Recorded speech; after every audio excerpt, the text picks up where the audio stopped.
सरकार की कार्य योजनाओं को लेकर के जिस तरीके की बात की जा रही है उसकी पड़ताल करने के लिए एपीएन की पूरी टीम कुशीनगर जनपद में मौजूद है और इस वक्त हम मौजूद हैं कुशीनगर में, जहां का सीधा हाल आपको बताएं तो यहां पर सड़कों का संजाल बिछाया गया है। सरकार की जो तमाम योजनाएं हैं उसका लाभ लोगों को मिला जा रहा है और इसके अलावा सरकार की ओर से जो सबसे ज़्यादा लाभ यानी किसानों को लेकर के जो कार्य योजनाएं तैयार की गई हैं उसका लाभ कहीं ना कहीं लोगों को मिल रहा है। कुशीनगर में सरकारी स्कूलों की स्थिति काफ़ी बेहतर है। इसके अलावा अगर देखें तो चूंकि बाहर का जो इलाका था चैन पट्टी और अन्य जो इलाके हैं वो डूब के क्षेत्र हैं, उसके बावजूद वहां पर सड़कों का संजाल बिछाने का कार्य किया जा रहा है और इसके पहले भी सड़कों के संजाल वहां पर बिछाए जा चुके हैं। इसके साथ रोजगार परक शिक्षा और रोजगार उन्नयन केंद्रों की स्थापना यहाँ पर की जा रही है जिससे कि लोगों को रोजगारित किया जाए। निश्चित तौर पर आने वाले दिनों में बुद्ध की महापरिनिर्वाण स्थली कुशीनगर आने वाले दिनों में एक बेहतर मुकाम हासिल करेगा।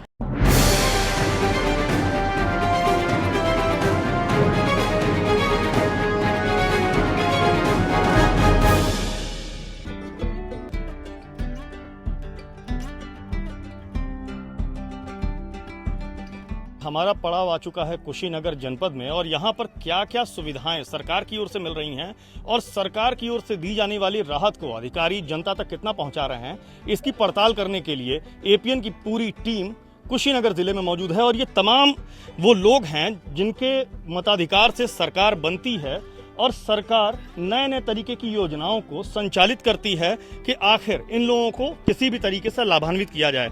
हम बातचीत करेंगे कि यहाँ पर कौन कौन सी सरकार की जो योजनाएं हैं। चूंकि ये इलाका पहले समझना जरूरी है, ये दियर का इलाका है यानी बाढ़ग्रस्त इलाका है। आप देख सकते हैं कि यहाँ पर जल समस्या, जल का भराव और इसके अलावा जल जनित जो बीमारियां हैं वो निश्चित तौर पर यहाँ पर पनपती हुई नजर आती हैं। लेकिन उसके बावजूद एक अगर पक्ष देखें तो यहाँ पर आप सड़कों के संजाल को देख सकते हैं। चूंकि काफ़ी सुदूर इलाका ये आता है लेकिन उसके बावजूद यहाँ पर सड़कें जो हैं वो गाँव से कनेक्टिविटी है। गाँव में और कौन कौन सी योजनाएं दी जा रही हैं और उनका कितना लाभ लोगों को मिल रहा है, हम उनसे बातचीत करते हैं। सरकार की ओर से तमाम योजनाएं यहाँ चलाई जा रही हैं, आप लोग लाभान्वित हैं? हाँ है। क्या क्या योजना का लाभ मिल रहा है आपको? वो चाउल गेहूँ ओकरा बाद से गैस बा, बिजली बा, बाकी और आवास कुछ नहीं मिल रहा। यहाँ पर कौन कौन सी सुविधाएं हैं जो आप लोगों को मिल रही हैं? चूंकि आप युवा भी हैं, शिक्षा के स्तर पॉइंट ऑफ व्यू से भी आप एक बार चर्चा करिएगा। देखिए, हमारे ग्राम सभा में अभी सब कुछ ठीक है। गला भी वितरण हो रहा है, फ्री वाला जो गला था वो भी वितरण हो रहा है, जो गैस का कनेक्शन है वो भी हुआ है उज्ज्वल। और थोड़ा सा इस गांव में देखा जाए तो जो आवास है वो मिल रहा है, लेकिन अभी बहुत से लोग हैं जिनको आवास अभी नहीं मिला है। और यहाँ पे मान के चलिए हमारे ग्राम सभा में जो स्वास्थ्य वो नज़दीक पे नहीं है, अस्पताल है लेकिन वहाँ डॉक्टर नहीं बैठते हैं। इसका थोड़ा समस्या है ज़्यादा, क्योंकि कोई भी दिक्कत होता है थोड़ा बहुत तो इन लोगों को दूर जाना पड़ता है। और आप लोग देख रहे हैं कितना पिछड़ी इलाका है यहाँ पे। बस यही। शिक्षा, चूंकि आप युवा हैं, शिक्षा को लेकर के क्या कहेंगे? यहाँ पर स्कूल, रास्ते में 2-3 स्कूल पढ़े जिसको देखा गया, बड़े रंगे पुते और अच्छे ढंग के थे। शिक्षा का स्तर कैसा है यहाँ पे? शिक्षा का स्तर यही है, कोरोना काल से अभी तो लड़के सब स्कूल जा नहीं रहे हैं। स्कूल अभी मतलब चालू है, लेकिन आप कुछ कहना चाह रहे हैं? हम क्या बतावें, यहाँ सड़क का भी सुविधा नहीं है। देख रहे हैं सड़क ऐसा सब टूटा फूटा है। आवास जन जन में नहीं मिला है, चिन चिन कर मिलता है। यही सुविधा मिल रहा है केवल खदान योजना, बस दूसरा क्या मिल रहा है? खाद्यान्न योजना का लाभ आप लोगों को मिल रहा है? मिल रहा है। अच्छा, एक चीज ये बताइए, चूंकि 6 महीने की सरकार और बची हुई है, सरकारी एक तरीके से कहा जाए तो काउंटडाउन, चुनावी काउंटडाउन शुरू हो गया है, डुगडुगी बज गई है। आप लोगों की नजर में ये सरकार बेहतर है या इससे पहले वाली बेहतर थी? पहले वाले। इससे पहले वाली सरकार ज्यादा बेहतर थी। क्या क्या सुविधा उसने दिया जो इस सरकार में नहीं मिल पा रही है? पेंशन मिल रहा था बुजुर्गों को, विधवा को। अब इस समय तो मिल नहीं रहा है। कहाँ मिल रहा है किसी को? बहुत से कम आदमी को मिल रहा है और सारे लोग ऐसे ही पर गरीब इलाका है। आप महिला हैं, आप क्या कहना चाहेंगी अपने इस इलाके के बारे में? क्योंकि आप गृहिणी भी हैं, घर परिवार भी संभालती होंगी, और वो देख करके आपको क्या लगता है कि यहाँ पर जो सरकार की ओर से जो मूलभूत सुविधाएं हैं वो यहाँ पर उपलब्ध हैं? और सरकार की ऐसे मिला तो सबका सुविधा नहीं क्या बिजली मिलल बा तो बत्ती जरता तो एक दिन आवता एक दिन आवते नहीं खे तो अनहरे रहल जाता। घर दुआरन के आवास मिलेले नहीं खे। हर रोड बनल बा तो कहीं टूटिए गइल बा कहीं नीमन बा। हाँ ये तो हमने के बा गाला मिलता तो खा जाता। आप युवा हैं, आप कुछ कहना चाह रहे हैं? जी मैं कहना चाहता हूँ, जब कोई ज़रूरी पड़ता है, कोई ज़रूरी सूचना या कुछ भी देते हैं, टाइम पे कोई नहीं पहुँचता है। जब झगड़ा हो जाने के बाद से ना, उसके बाद से लोग यहाँ पहुँचते हैं। ये गांव ऐसा है, समझे। ये कोई भी अच्छा यहाँ पे काम नहीं हो सकता है। कोई भी अच्छा कोई काम ही नहीं करता है। अच्छा काम करेगा तो तभी तो लोग अच्छा नाम लेगा किसी का। कोई अच्छा काम नहीं करता है, मेन बात है ये। मूल दुश्वारियां क्या क्या हैं, क्या क्या दिक्कतें यहाँ देखने को मिल रही हैं? आप उधर से इधर से आए होंगे, देखें सड़क टूटा पड़ा है। यहाँ पे मतलब कुछ भी अच्छा काम नहीं होता है। कॉलेज से लेकर कोई कहीं भी अच्छा पढ़ाई नहीं होता है। यहाँ पे अच्छा पढ़ाई होना चाहिए हर कॉलेज में, यही हम लोग सोचते हैं। आप ग्रामीण हैं, यहाँ पर फसल सिंचाई और इन सारी चीज़ों को लेकर सरकार की ओर से जो योजना मिल रही है, जल का और वो सारी चीज़ें, पानी की सप्लाई, विद्युत की सप्लाई, सारी चीज़ें आपको उपलब्ध हैं? हाँ मिला था। देखिए बड़े भैया मान घर में वाले 5-10 आदमी बा, शौचालय तो यहाँ नहीं देखे। आप इसी गांव के रहवासी हैं, आपको क्या लगता है इस गांव में क्या क्या बेहतर कार्य हुए हैं और वनस्पत पिछली सरकार में क्या क्या ऐसे कार्य थे जो इस सरकार ने पूरे किए? यहाँ पिछले सरकार का थी जो यह सरकार में आवास मिला है। कुछ लोगों का नाम छूट गया है यदि में आवास के सूची में, उन लोगों को अब सरकार द्वारा जोड़ना है। और छूट गया है जिन लोगों का नाम वंचित है वह छूट गया है नाम। और जल निकासी की समस्या है। यहाँ जल निकासी की सबसे बड़ी समस्या है कि पानी लग रहा है, जल नहीं निकल पा रहा है, यही समस्या है। अच्छा, यहाँ बहुत पहले की बात है, जंगल पार्टी का आतंक भी यहाँ खूब रहा है। मतलब ये गांव जो है तमाम ऐसे स्याह पक्षों को लेकर के कहीं ना कहीं चर्चा का विषय रहा है। अब क्या वो चीज खत्म हो गया है, वो सब चीज खत्म हो गया है। पैसा कोई बात नहीं है, योगी जी की सरकार में सब वो चला गया। आप क्या कहना चाहेंगे कानून व्यवस्था को लेकर के? जो जंगल पार्टी का आतंक यहाँ हुआ करता था उसको लेकर क्या कहेंगे? समाप्त है अब? हाँ समाप्त है, जंगल पार्टी समाप्त है। यहाँ कोई नहीं जाता है पहले। अब आप भी जहाँ मर्जी आप चले जाइए, कोई बात की पैती नहीं है। पहले क्या दिक्कत होती थी? पहले तो बहुत थी बात। वो गांव नगर में आ कोरा, कहीं लूटी, कहीं मारल, कहीं पीटल, कहीं लूटल, कहीं जाइए बेतिया तक ले जाइए तो वो पेड़े में छिना जाई, साइकिल भइल, रुपया भइल, पैसा भइल, तो अब वो बात नहीं थी। मानिए हमारा 18,000 रुपया मिलना चाहिए नरंगा से, मजदूरी हमारा 5 पैसे नहीं मिला है। 1,000 मुझसे घर में से दिए हम रुपये, अभी तक ले कहने पर कहते हैं लोग आएगा, सब आदमी के आगे हमारा 5 पैसा नहीं है। आपको क्या लगता है कि ये गांव अन्य गांवों की तुलनाकृत कितना बेहतर है?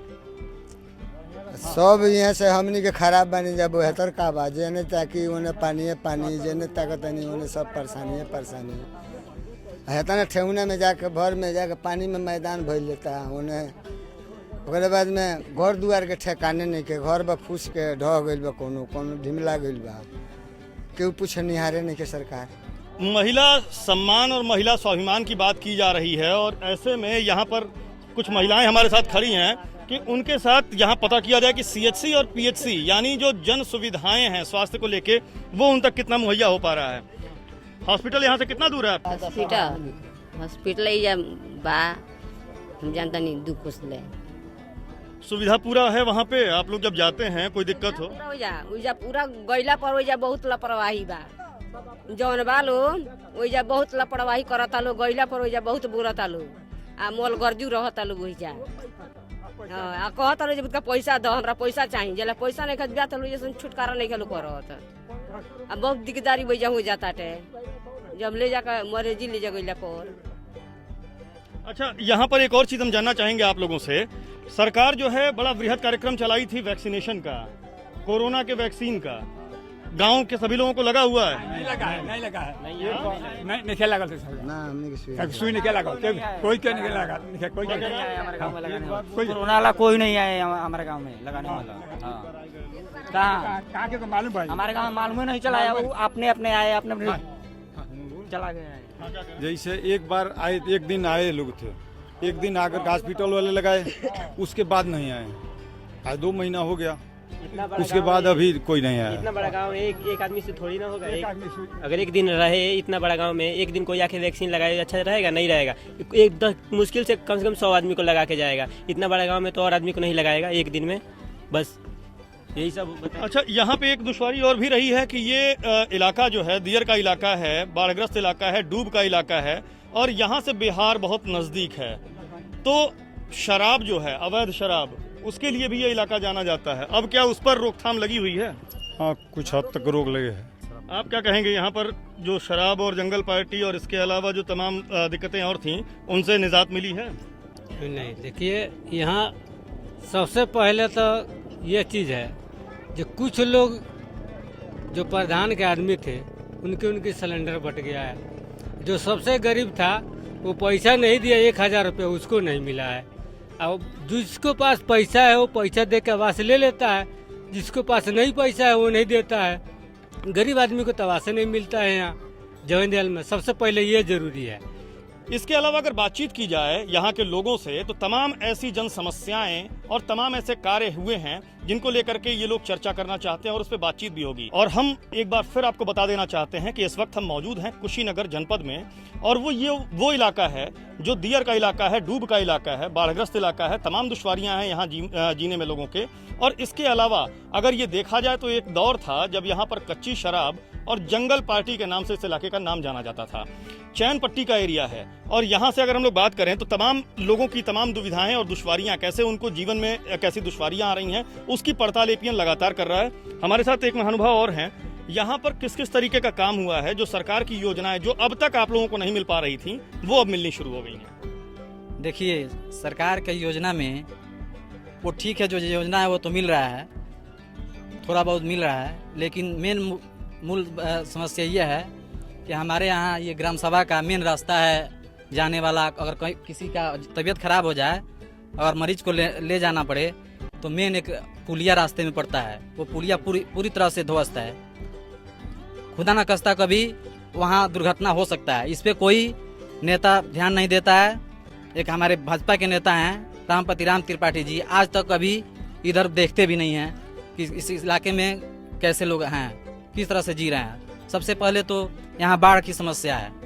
अगर बाढ़ आ जाती है तो यहाँ चारों तरफ पानी लग जाता है और लोगों को दुश्वारियाँ बढ़ जाती हैं। यहाँ पर जो शौचालय की स्थिति है, सरकार का ये है कि वो ओडीएफ घोषित कर रहा है। लगातार जितने भी गांव हैं उसमें खुले में शौच से मनाही है। इस गांव में क्या स्थिति है? देखिए, इस गांव में अभी शौचालय, कागज में तो शौचालय बहुत दिख रहा है लेकिन अभी तक बना नहीं है। ये सरकार की योजना तो यही है कि कागज में दिख रहा है और लोगों के पास बना नहीं है। तमाम छोटे बच्चे हैं। मैं अपने कैमरामैन ऋतिक से कहना चाहूंगा कि इन बच्चों को जरा दिखाएं।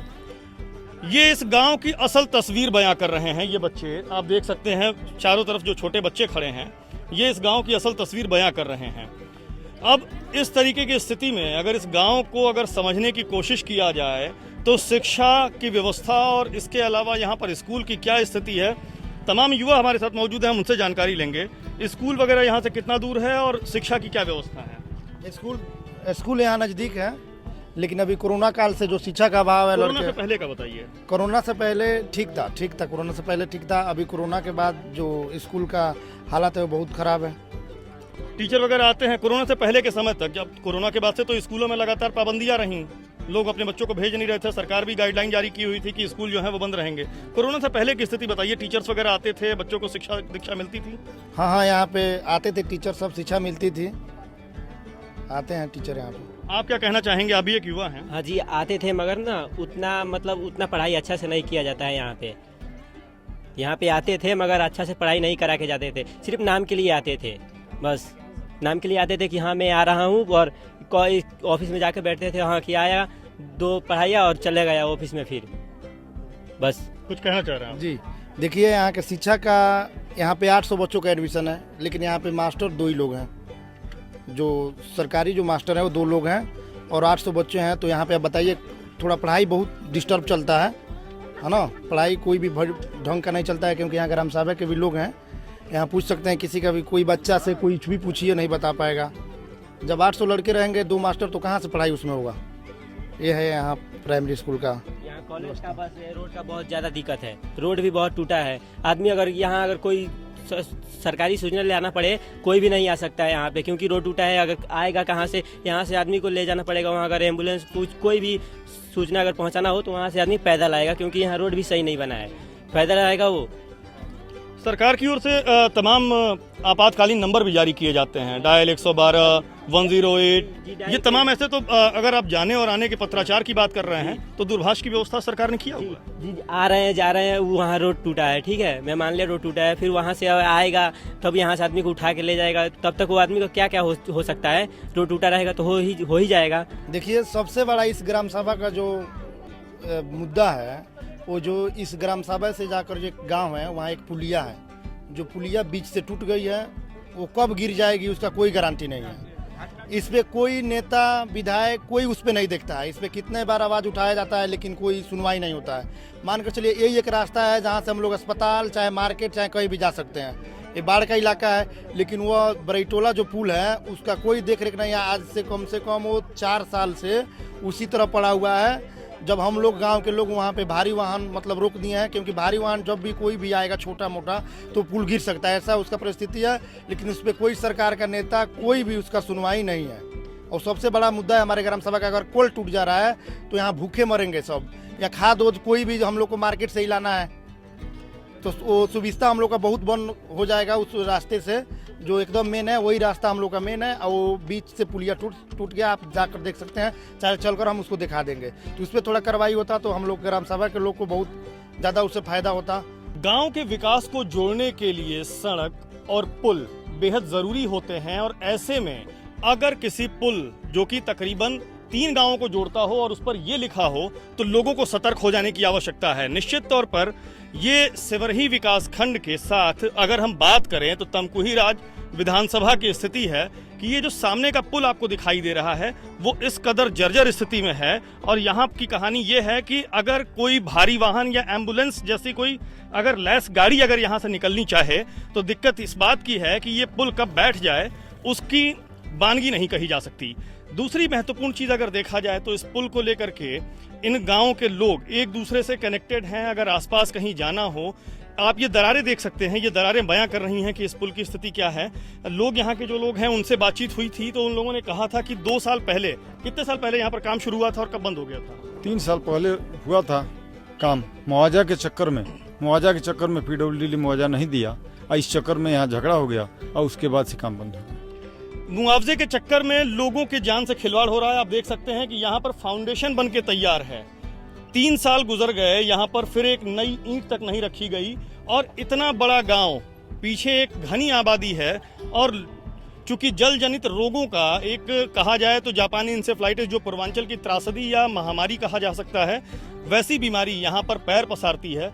उसके बावजूद अगर एम्बुलेंस या रोजमर्रा की ज़रूरतें या लोगों को इधर से उधर आवागमन के लिए अगर कहीं निकलना होता है तो ले दे करके ये इकलौता एक पुल है जिससे लोगों का आवागमन होता है। आप ये दरारें देख सकते हैं, ये बाउंड्रीज की दरारें, ये सड़क की जो स्लैब्स पड़े हुए हैं उनकी दरारें आप देख सकते हैं।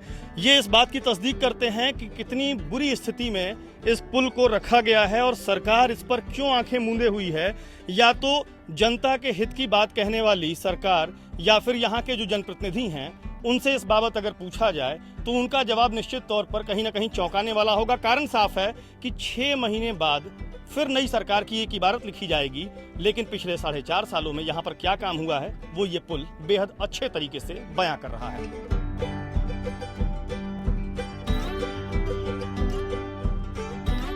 बौद्ध सर्किट के तहत आने वाला जनपद कुशीनगर, उसको एक पर्यटन हब के तौर पर विकसित करने की कार्ययोजना तैयार की जा रही है। और इस वक्त हम मौजूद हैं कुशीनगर में ही, और अधिशासी अभियंता नगर पालिका कुशीनगर के हमारे साथ मौजूद हैं। हम उनसे चर्चा करेंगे कि किस तरीके से अधिशासी अधिकारी हैं और किस तरीके से यहाँ पर नया विकास किया जा रहा है, क्या कुछ प्लान है। सर, सबसे पहले तो एपीएन पे आपका स्वागत है। क्या कुछ यहाँ की प्लानिंग है और किस तरीके से आप लोग विकसित कर रहे हैं? बहुत बहुत धन्यवाद। मैं बता दूं, यहाँ पे 2018 की जो परिस्थितियाँ थी और आज की परिस्थितियों में काफ़ी अंतर है। 2018 पे यहाँ पे अंतर्राष्ट्रीय पर्यटक ही आ पाते थे, आम जनमानस का मूवमेंट बहुत ही कम था। हम लोगों ने इसको एक प्लान के तहत डेवलप किया, 2 छोटे छोटे पार्क का स्थापना हुई, एक चिल्ड्रन पार्क भी बना। इसके अपोजिट साइड में हम लोग एक और पार्क का नवनिर्माण करा रहे हैं, जिसके अंतर्गत हमारी अस्मिता का परिचार एक राष्ट्रीय ध्वज का भी स्थापना होना है, जो 20 मीटर के पोल पे रहेगा। इसके अतिरिक्त हम लोगों ने पाथवे का भी डेवलप किया है और पाथवे के साथ स्ट्रीट लाइटिंग देवरिया रोड तक जोड़ रहे हैं। इधर हम लोग करुड़ा सराय तक भी जोड़ने का प्रोग्राम है और कुछ वर्क हम लोग उस पर कर भी चुके हैं। सर, बड़ी मान्यता है इस नदी की। इस नदी की मान्यता को लेकर के ये कहा जाता है कि बौद्धिस्टों के लिए गंगा है और बौद्धिस्ट नगरी के तौर पे, क्योंकि महापरिनिर्वाण हुआ था भगवान बुद्ध का, उसको लेकर के तो इस नदी के विकास को लेकर के क्या कुछ प्लानिंग है और किस तरीके से आप लोग इसको एक पर्यटन हब के तरीके से देख रहे हैं? नदी के विकास के लिए यहाँ बहुत बड़ी समस्या है। यहाँ पे जल स्रोत का अभाव है। बरसात के दिनों में पानी तो रहता है, लेकिन इस पर भी उच्च अधिकारियों गण के नेतृत्व में काम किया जा रहा है। शीघ्र ही हम लोग इसमें अस्थायी रूप से जल की भी व्यवस्था कर लेंगे। सफाई जो पहले बहुत गंदगियां रहती थी, वर्तमान समय में आप देख रहे हैं इसमें हम आज नौका विहार के भी स्तर पे हैं और सफाई भी ठीक ठाक है। निश्चित तौर पर जिस तरीके से एक कार्य योजना तैयार की गई है और उसको लेकर के जो एक रणनीति बनाई गई है नगर पालिका परिषद कुशीनगर के द्वारा, कहीं ना कहीं साफ तौर पर जाहिर हो जा रहा है कि कुशीनगर को अंतर्राष्ट्रीय मानकों पर ले जाने की पूरी तैयारी मुकम्मल कर ली गई है। कैमरा पर्सन ऋतिक के साथ विक्रम मिश्रा, APN, कुशीनगर।